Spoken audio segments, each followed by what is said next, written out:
All right, hi everyone. Thank you so much for joining the webinar. This is Katie Heil with Baicells, and I'm really happy to have Google, one of our top SAS partners, on the call today. They're going to be going over their updates on the SAS and then their network planner, and then followed by Ronald Mao from our team, who's going to be giving you guys the latest updates on our CBRS product portfolio. So if you guys have any questions, at the bottom of the webinar screen, there's a Q&A. Just submit them. We'll answer as we go. And if there becomes to be too many, we'll take like 10 minutes afterwards, and we will go through and answer all the questions at the end of the webinar. So I just want to introduce Rob Katcher and Josh Williams from Google, and they will take it over from here. Great, thank you, Katie. Hi, everyone. I'm Rob Katcher. I'm with Google. I do business development and what's called our wireless services team. And with me, I have Josh. Josh, you want to introduce yourself? Hi, everyone. Thanks for joining. Yeah, I'm the interaction designer on Network Planner and SAS Portal. I think Rob had mentioned I'll just be running through some of the features that we're working on. I'm not sure what everyone's already seen. If you've been at any of the WISP events, we've demoed there, but hopefully we'll be showing something new today. So thanks. Yes. Okay. All right. So I'm going to go ahead and present my screen and just walk you guys through just an intro of our group and our products, and share with you the updates that we have both for the SAS and show you the goodies that we have in the Network Planner. Okay. So let me go ahead and share. Okay. So we are asking the question now, is everyone ready for CBRS? This was actually the talk that we'd planned for WISPA, for the WISP America show. And you guys are just given the cancellation of that, and this webinar is kind of fresh on the heels of last week. You guys are actually the first to see this. So glad to be here with you guys. Okay, so the first thing I like to do is help people understand, why is Google interested in CBRS? Why do we care about this space? And I do think this is really important because it gets to how our incentives are aligned, that Google really wants to be a company that comes alongside you guys. You are on the front lines of bringing high quality internet connections to businesses and residences out in harder to reach areas. So our products, if you think about Google's products, they all run on the internet, and our customers need that high quality internet connection to have a great experience with our products. So it makes sense that we care about internet connections, and increasingly that's happening over wireless more and more. And our team at Google is chartered with what we call wireless abundance. And that just means better internet for more people in more places. In the US, there are some problem areas that we focus on. And one of those is rural areas where access to broadband just tends to lag behind other parts of the country. And again, we really appreciate the work that you guys are doing, and we want to be as helpful as possible. Okay, shared CBRS. This is something that Google's advocated for a very long time, and we're just so excited. And as we know, this just kicked off into full commercial phase at the end of January, and we've seen some very rapid growth. Real hockey stick starting. It's still early days; these are still relatively small numbers, but we are seeing that hockey stick of growth. Now, granted, this was last updated. I think this is about a week. The data is about a week old, and we have seen a slowdown with COVID-19 and how that's impacting places all over the country. But I think that the point is that CBRS is really starting to be embraced, and rollouts are happening. Okay, so Google has a set of technology that we're bring to the CBRS ecosystem that shows up in three separate products, three separate offerings. We have a spectrum access system, which controls fundamental access to spectrum. We have a network planner, which is like Google Earth, but with network planning built in. And we have CPI training, which makes it easy for you to become a certified professional installer. Now, underlying at the core of all of these products, there's kind of two main things that I want to talk about that that really help, or I guess make Google's tech stand out. The first is reliability at scale. With CBRS, this is the first time where your network is going to depend on a cloud service. So if that cloud service goes down, your network goes down. If your device can't heartbeat with a SAS, it'll just come offline and your customers will lose service. So Google knows how to operate networks at scale. We currently have 8 products with over 1 billion monthly active users. And we're bringing that same level of reliability. We're bringing that to your networks. The second key differentiator for Google is the geodata. Now, you're already familiar with this geodata. I'm guessing most of you already use products like Google Earth, Google Maps, there's Street View, Satellite View. This is all unique data that's unique to Google. And we're able to leverage that and we're able to take advantage of that. Being part of Google, it's our team and our products. Okay, so how is this data? I wanted to give everyone a little bit of peek, and you'll bear with me. This will be a couple slides, but I wanted to give you guys a little bit of a peek inside what it's. How do we get to this geodata state? So the first thing that happens is Google collects massive amounts of high-resolution images. The way we're doing that, we're actually flying planes all over the country. We're driving cars on Street View. The planes fly at different heights and take pictures, and to create a stereo view of the landscape. And this is just a massive amount of data that's coming back into Google and runs through a data pipeline where we extract out and can recognize we can recognize if something's a tree, if something's a building, and we're using machine learning based image recognition.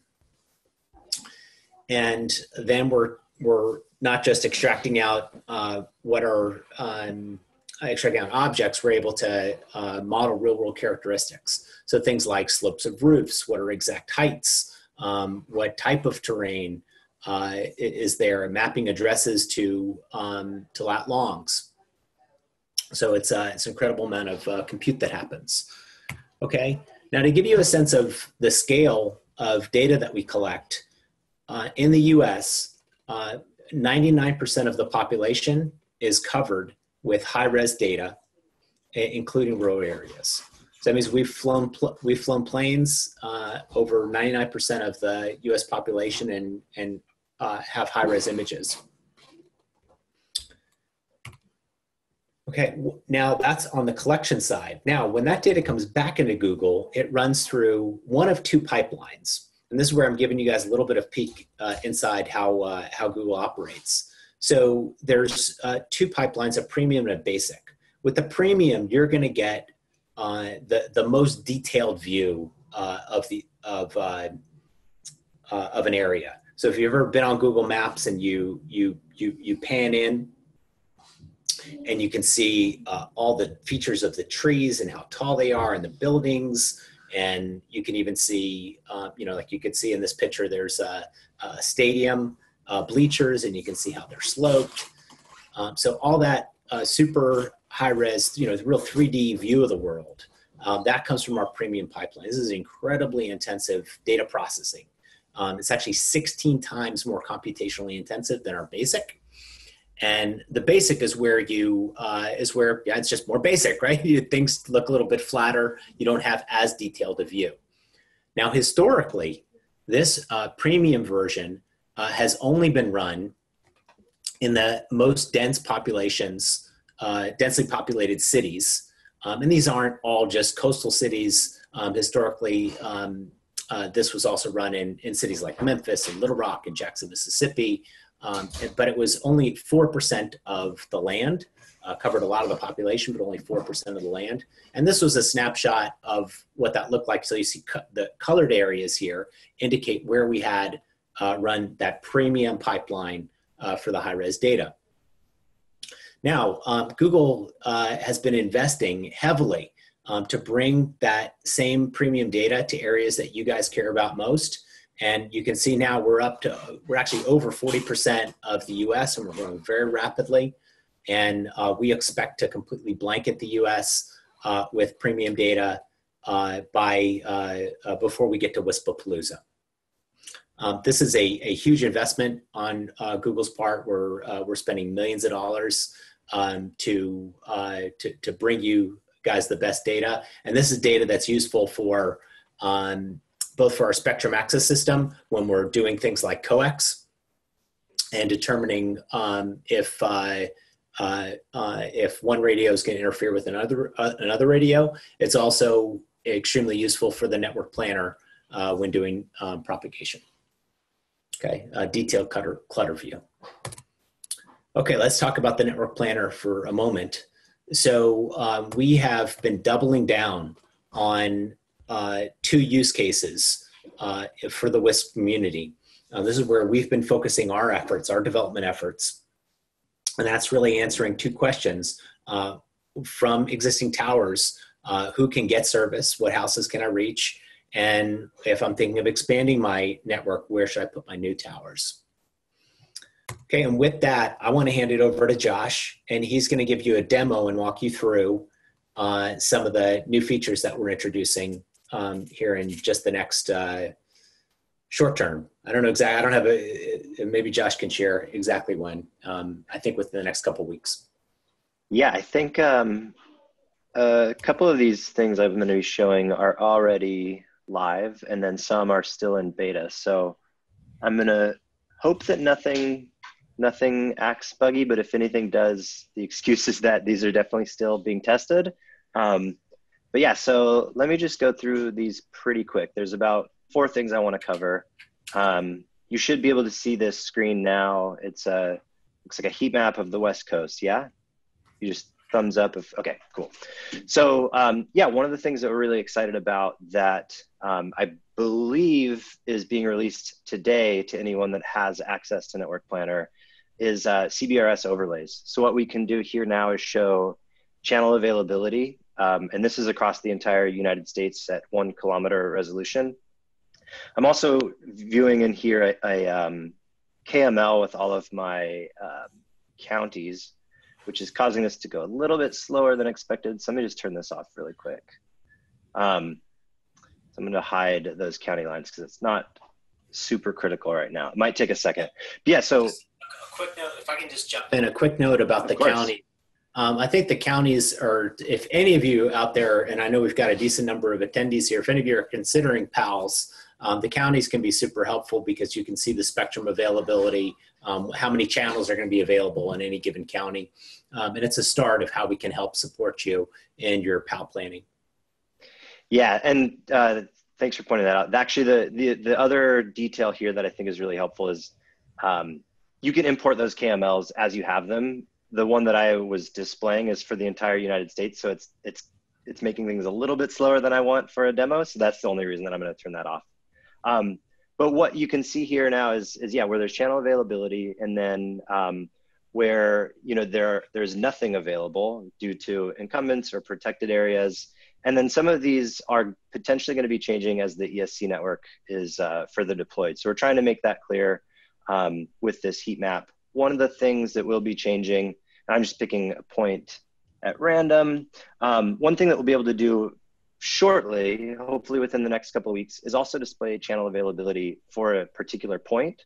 Or if I wanted to, I could come in and place a site, and I could attach oh, this is going to crash. Like I said, this is in a test case, but what I could potentially do is come in here and configure a device, a CBRS device, and it would actually show me down here the spectrum availability for that device as configured based on what we know about the CBRS network at that point. So it'll be super helpful. The heat map gives you a nice sort of broad idea for regions where deployments could make sense for you. But then you could also then come in and see the actual details at each point, what kind of spectrum you might expect. Let's see. So like I said, the heat maps should be out today. The spectrum availability per point, we're working on that. It's in testing. It was working earlier, but it's probably not going to be released for maybe a week or two, depending on how everything goes. Next thing I wanted to touch on, for the WISP use case, we know line of sight is super important. And what I wanted to show here was a project. I actually didn't create this project, so I can't edit anything. This one was shared with me. But what I can do, which is still really helpful, so this is a network, let's see.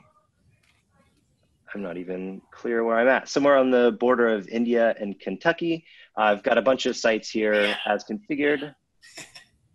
And I'm going to turn on a line of sight coverage study, which will show me from each site, where do I receive line of sight from that particular device. So what's really cool here is now I can click on this particular site.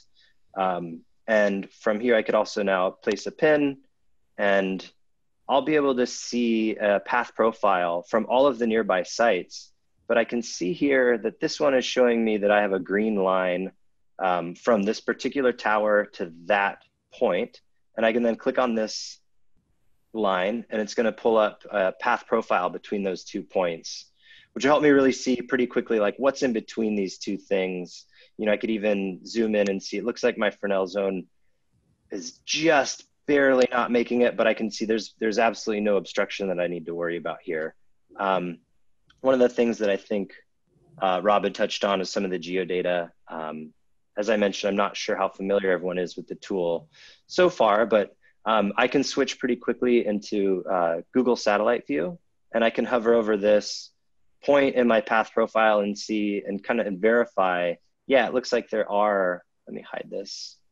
There's a cluster of trees right here that I can verify both in my path profile and in the satellite view, which is super helpful. This particular example, I just clicked a point at random.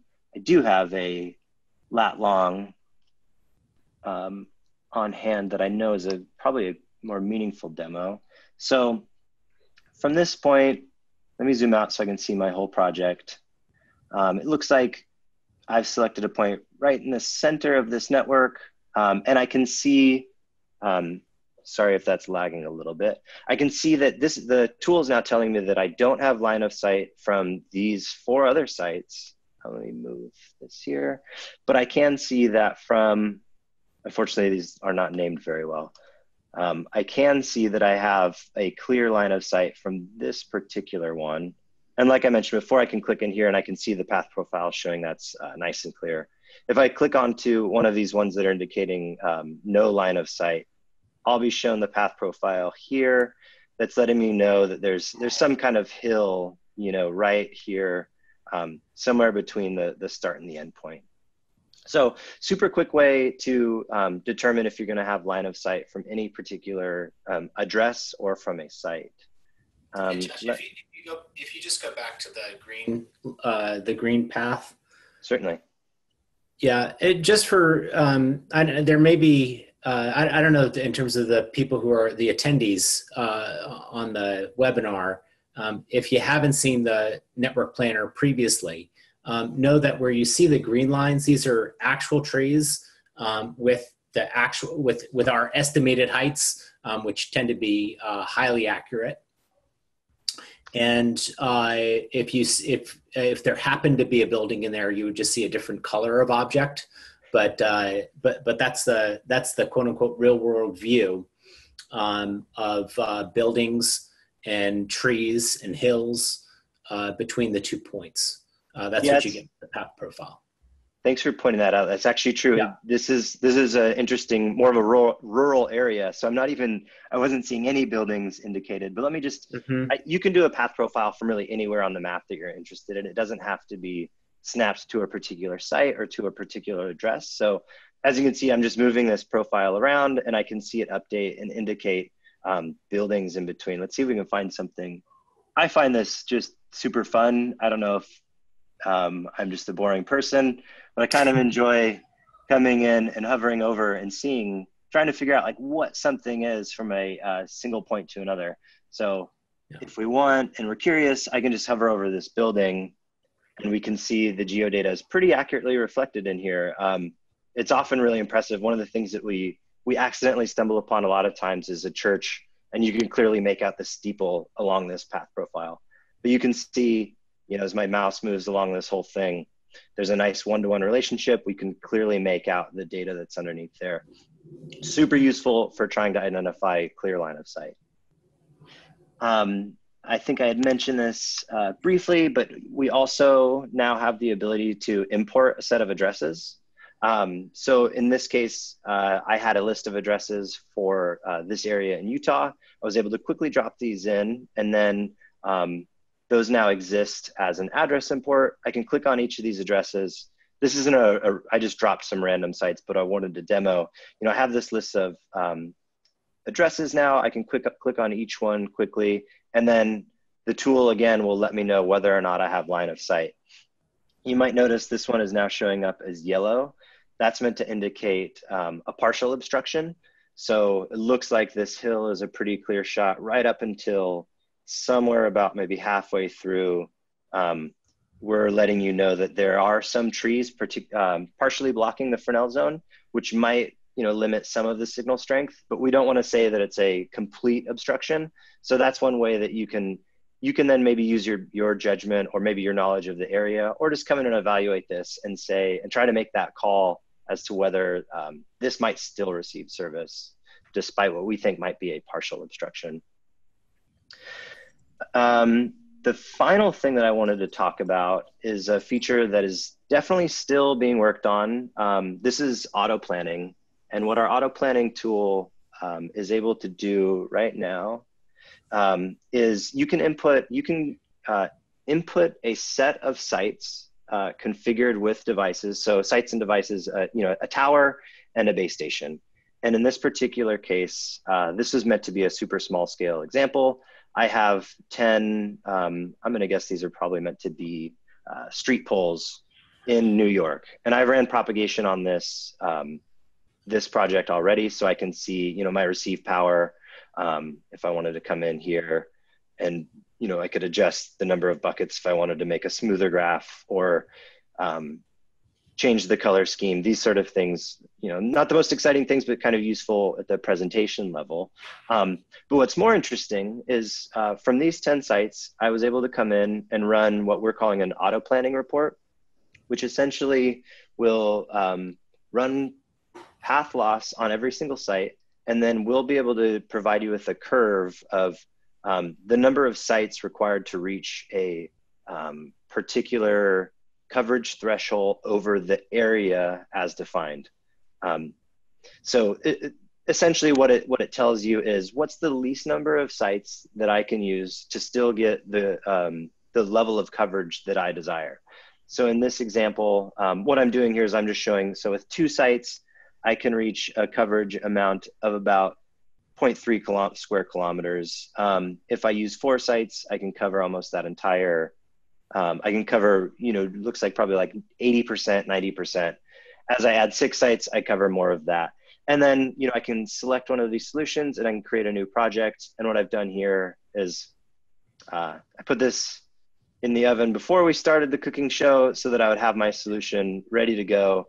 And you can see here with these 4 sites, I can cover this, you know, this small neighborhood, I think in New York, for, let's see, would that be 40% of the cost of the original 10 that I started. You can imagine other ways that you could use this. This is a super small scale example, but if you had an asset database of all of the towers that you could use, or maybe a pole database, you could feed that into our auto planning tool, provide it a boundary, tell us the coverage that you want, and within a few minutes, we could tell you what kind of coverage you could expect depending on the number of sites that you want to use. This one is not released yet, but we're really close to being able to get this, I'd say, into what we'd probably consider a beta. It's not, you know, we're still working on this feature, but I'm really excited that it's already in the shape that it's in. Yeah, thank you so much, Josh. That was great. And just a note on this auto planning feature. As you guys can probably see, this is a mobility use case, but we're just giving you a sneak peek in what some of the things that the team is working on, and you could imagine an auto planning scenario being applied to a fixed wireless use case. Yeah. Right. It really just kind of shows the computational power that can happen when you have all this stuff running in the cloud. and you apply Google's algorithms and compute power together to give you answers that it might have taken much longer to do manually. Okay. Rob and Yep. Josh, I think we have a few questions that really pertain to this. So could we go through? Okay, so someone's wondering if they want, can they get demo access for the network planner before they just start deploying equipment so they can do some planning? Is that available yet? And how would they go about that? Yeah, so the best thing to do is to go ahead and sign up on our website, g.co/shared spectrum. And I'm going to show that URL about, I'll show that in the presentation, but it's just g.co/shared spectrum, all one word, shared spectrum. And in you'll sign up for our SAS and our network planner. And then our team will take it from there and get you on board. Awesome. And then is there going to be a cost prior to registering the CBSDs with the SAS, or will that happen after the CBSDs are registered with the SAS? It's a great question. Okay, so for the network planner, we are in what's called an early access period. So during the early access period, Google is not charging for the network planner. So good news, you can use it. You can use it now for free. We do expect to charge for the product. We haven't, just full transparency, we haven't worked out pricing or commercial terms yet. That's coming, but for now, you're welcome to use the product for free. We just want we do want your feedback, so please use your feedback button liberally in the product. The Spectrum Access System is it's a separate product, but it is worth noting that the network planner is reserved for Google SAS customers. So you'll need to sign up for Google SAS to get access to the network planner. Awesome. And then do you guys have any plans or a timeline for other frequencies like 5 gig to be offered on the network planner? That's a great question. 5 gig is supported right now. So anything below 6, or 6 and below, better said, is supported right out of the box. We do expect to add additional frequencies down the road. The product can certainly handle that, but we're not supporting millimeter wave yet. All right, so, okay, so Josh was able to show off these are new features that we're rolling out right now.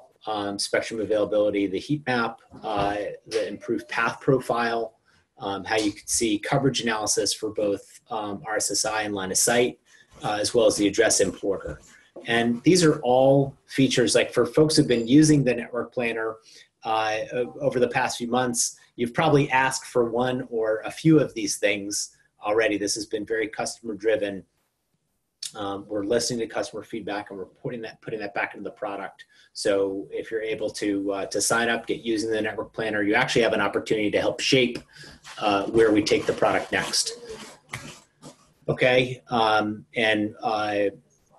and Josh was able to show off the auto planning, multi-band in a single project. That's another feature that's going to be coming soon over the next several months. Okay, so I mentioned this already, but sign up now for an invite, g.co/shared spectrum. There's just a little get started button in the top right. We are expanding access to the product regularly. Okay, in terms of pricing. So fixed wireless pricing is $2.25 per residence, more technically per link per month. So this is a CBSD to CBSD link. If you set up a base station and you set up 5 CBSDs on-prem, that would just simply be $2.25 times 5, and that would be your monthly price. If you also use that base station to do other things, like if you happen to be doing a mobility use case, you're doing IoT, or you're serving any sort of end user devices, there would be an additional charge for the base station. But if you're just doing pure CBSD to CBSD links, there's no charge for the base station. It's just on a per link basis. Okay, also worth noting, there's no lock-in required. You're free to come and go as you wish. You only pay for what you use. It's a true cloud service. Pricing for This is for our CPI training. We offer a full soup to nuts package, which is the online training, the proctored exam, the digital certificate issuance, as well as registration with WinForum, and that's $599. And there is a discount if you're a WISPA member. So if you're a WISPA member, definitely go to the WISPA website, and you can receive an additional discount off the CPI training. And you can, if you're interested, you can also just do kind of just the online training itself without doing the full exam and registration with WinForum, and that's $399. Okay, so just wrapping up, we encourage you to get moving, deploy now. We're in the full commercial phase. You can request access to the network planner, and you could just do all that at g.co/shared spectrum. So thanks very much, and we'll definitely, we're here to answer whatever other questions you have. Okay, awesome. Thanks so much, Rob. Going back to being able to do 5 gig in the network planner. So if they currently are not a SAS customer, they would have to sign up though to be a SAS, even if they are not using 365, correct? That's correct. And we do, we would expect that that if you are signing up for our SAS, that you will deploy SAS at some point. But yes, you can just sign up on our website. Our team will get you access to the network planner, and yes. Okay, awesome. And then another question, will they be able to import all of the sites and access points on various frequencies, so 3 gig, 5 gig, into one project so they can see the coverage on, how it would look network wide? Okay, great. Yeah, I see. Now I can see the questions. Thank you. So, yes, that is a feature that is coming. If you remember when I was showing the roadmap, it was multi frequencies in a single project. We hear everyone. We know that's a major request right now. At this moment in the network planner, you have to have 5 gig and 3.5 in 2 separate projects, but we expect that's coming soon over the next. I don't have an exact timeline for you, but it's on our roadmap for Q2 and Q3. Yep, exactly. Okay, awesome. And then I'm not sure, Rob, did you see the top question from Jared? I don't know if you were dropping into that. Or is it more granular based on deciduous versus coniferous and based on frequency? That's a good question. With trees, I believe, I don't believe that we're distinguishing at this point between different tree types. We are certainly taking into account actual tree heights, right? So this isn't just, oh, it's a tree, and trees are on average are, X feet tall. We're taking the actual tree height and determining how that is interfering with your signal based on the heights of your receiver and transmitter. Yeah, that's correct. We do just use one setting for all foliage. Okay. And Josh, do you know whether that is separated out based on frequency? I believe it's going to be, my guess is it's going to be what tree was there at the time that the data was processed. In terms of frequency, like whether it's CBRS, 3.5 or 2.5.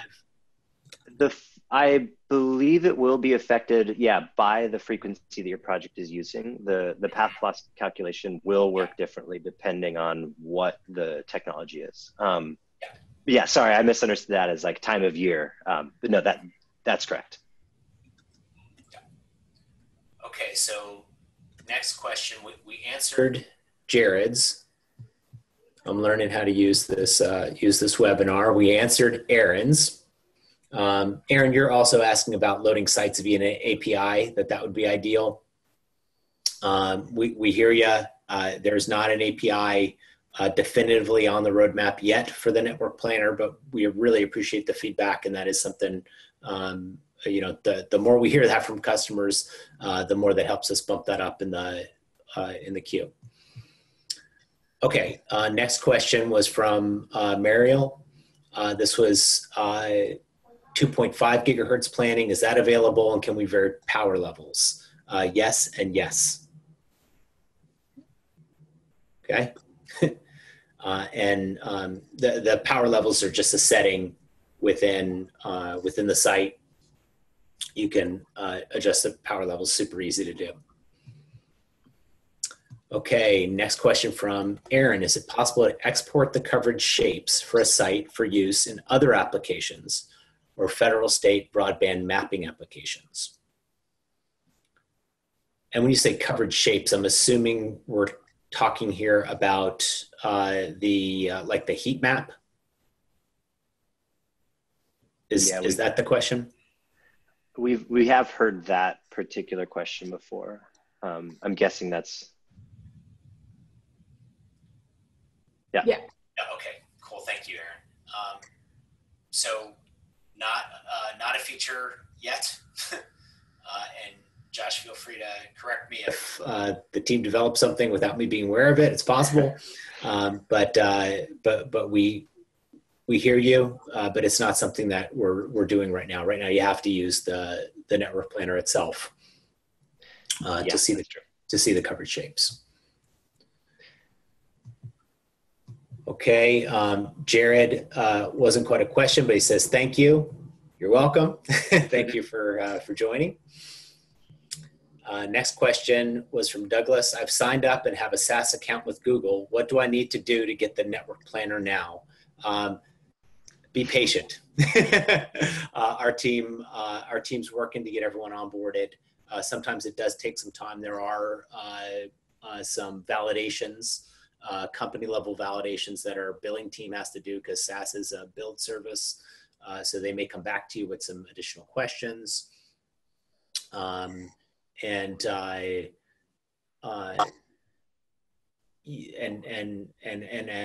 just onboarding folks as quickly as they can. So I appreciate your patience and feel free to reach out if you're not getting the response. If it's taking longer than a week, 2 weeks, 3 weeks, my goodness, please ping the team and let them know that you're waiting and you're anxious to get access. Okay. Awesome. Then I'm going to have Ronald Mao is going to share his screen, and he's going to give you guys an update with our CBRS product portfolio. And then if you guys have further questions for Rob or Josh or Baicells, just keep putting them in the Q&A and we will answer them as we go. Great, thank you, Katie. And I am sharing my slides. Okay, you should see a full screen slides right now. Oh, I am Ronald Mao. I am responsible inside Baicells for carrier solutions, including to get our products ready for the CBRS. And I will take a few minutes to give you guys our update on our Baicells and how we are ready for the CBRS. So as you know that CBRS is a network that has different components, primarily the SAS functions, the servers, and the CBSDs. And for Baicells, we are a LT small cells equipment vendor. And in this architecture, we are primarily provides the CBSDs and domain proxies that interfaces with the SAS. And well, there's 2 points I want to point out, and most of you already know the service provided by SAS. It requires a fee, and as Rob has shared with you, and also because the CBSDs or domain proxies are interfacing with SAS over the open public internet network, identities need to be certified and authenticated, and that service also involves a fee.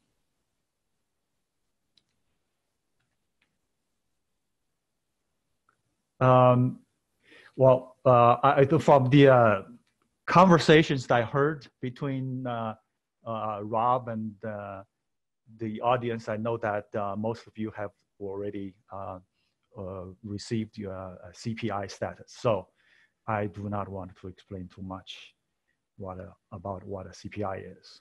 But just point out that Google, among all the services Google provides, CPI training is one of them.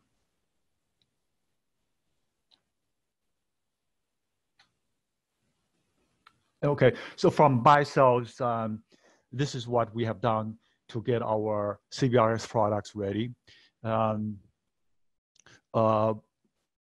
Historically, Baicells has been deploying the products for many years, and we, for a long time, we have that vision or plan that knowing that all these devices deployed in the 3.5 gigahertz will eventually be evolved or migrated to CBRS. So from day one, we have designed our products to be CBRS upgradable. And that includes the our CBRS service devices, CBSD for short, and that applies to both the CPE on the terminal side and eNote B on the RAN side. And on top of it, we also have our cloud core that is upgradable to support the CBRS. Namely, we have adopted this domain proxy architecture, which means that all the CBRS devices are interfacing with SASs through our DP.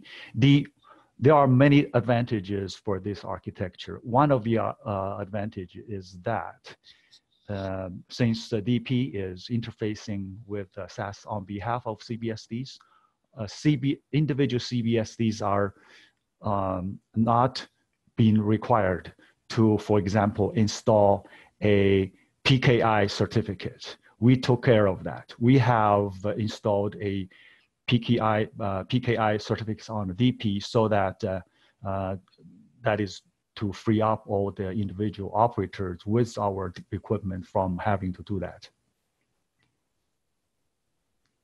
And of course, our OMC let operators to configure and provision the networks to interface with the SAS.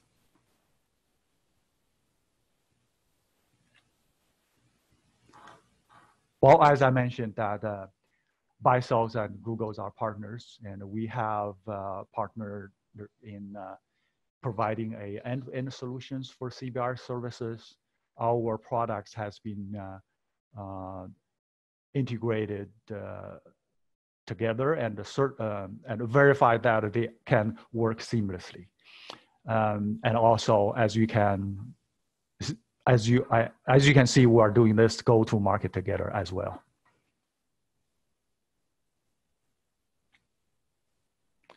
I want to remind the audience that the CBRS timelines that for this year, GAA commercialization has started in January. In April, NN licenses that has been deployed in the 3.5 gigahertz is supposed to be expired and needs to be migrated to CBRS. And in June, we will have a PAL auction for those who are interested in deploying PAL services as well as GAA.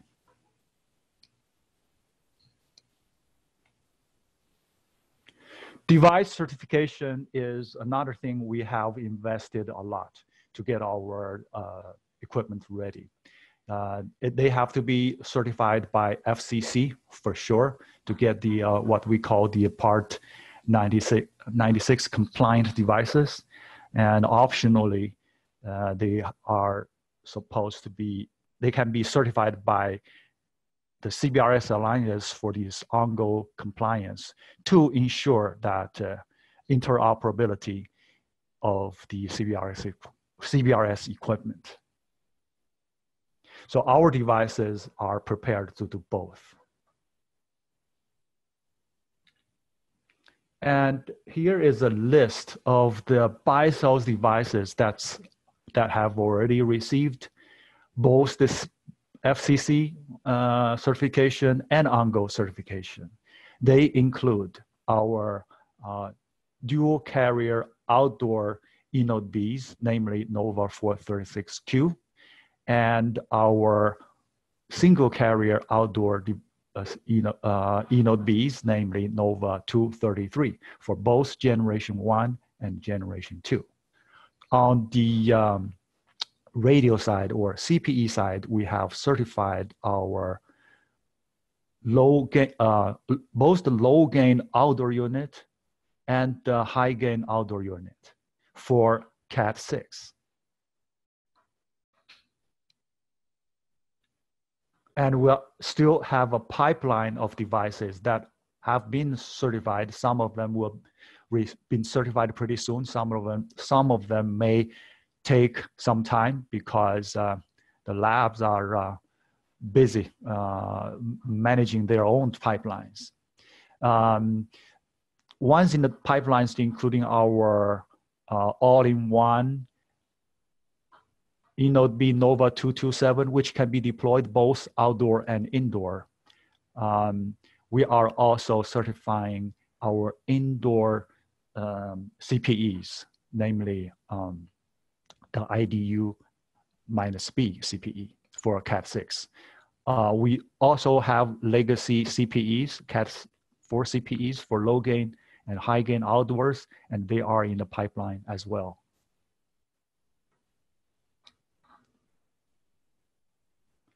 And that's a quick overview or update, and I welcome questions. Thanks, Ronald. And the one thing I just want to point out really quick, I know Ronald had put the April 17th date as the time when all the Part 90 equipment had to transition to Part 96, but it actually was just moved to October 17th. I believe the SEC announced that. So that is the new date that Part 90 equipment needs to be moved over to Part 96. But yes, please, if you have any other questions, type them in the Q&A. We'll spend another probably 5 minutes leaving this open to answer any of them. And then anything past that, please reach out to Google or Baicells and we will get you guys answers.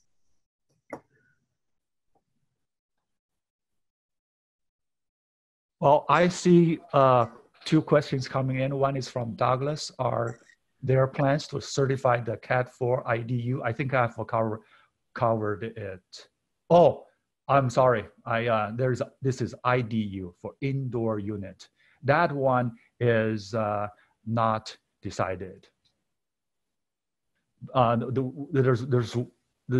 reason being that we have seen a very small deployment of those type of IDUs, and I don't know what is the final decision. Rob, have you heard anything, or Ronald, about the PAL auction being postponed? I haven't heard anything definitive. I think we all recognize that anything's on the table at this point. This is a pretty dynamic environment. We're seeing things happen that, I certainly haven't experienced in my lifetime. So I think we should be prepared that it could be postponed, but at the same time, it could just as easily happen on time. So there's just ambiguity at this point. Okay, so the next question from Aaron: is there any expected release date for the eNote B firmware to enable legacy mode? I'm not sure I can understand that question. So legacy mode meaning 3.5 running on NN license versus the GAA mode to enable band 42 and 43 support with SAS. Well, SAS is only working with band 48. So, but band 48 has overlap with 42 and 43. So if your 42 or 43 are using the frequency channels that overlaps with 48, yes, you can do that. Not sure if I answered that question, but I welcome follow-up questions. Actually, I think we just had 2 more questions come through that maybe we could quickly answer. Ronald, I don't, can you talk Yes. about the process of getting Google SAS hooked up on the OMC? Sorry. Sure. Yes, sure. Yeah, the question from Josh is how to get on board. That's part of our CBRS onboarding. Well, if you contact Baicells, our technical team will guide you through this onboarding process. That's the quick answer. And the next question is from Jeff Cruz. Is Baicells Node B and CBRS only going to support 10 meg? Or is it possible to request 2 channels to support 20? Yes, the quick answer is yes.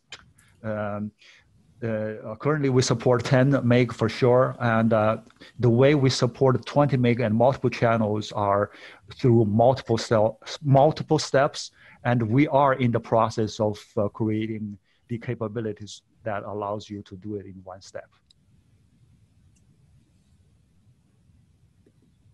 Okay, awesome. I haven't seen any more questions being submitted. Aaron, we can follow up with you. If Ronald didn't answer it fully, we can follow up with you with support on that. If there's anything else, please feel free, like I said, to reach out to Google or Baicells, and we will get you guys the answers that you need. And thank you so much, Rob and Josh, for being with us today. And Ronald, thank you from the Baicells side. We really appreciate you guys all joining today. Thank you to the Baicells team for having us. We really appreciate it, and thank you to everyone who came out. This was really good turnout, and we love seeing you guys here. Thank you. Yeah, thanks a lot. Okay, awesome. Thanks everyone again for joining the call. We really appreciate it. Stay safe, and again, if there's anything else you need, please feel free to reach out to Google or Baicells.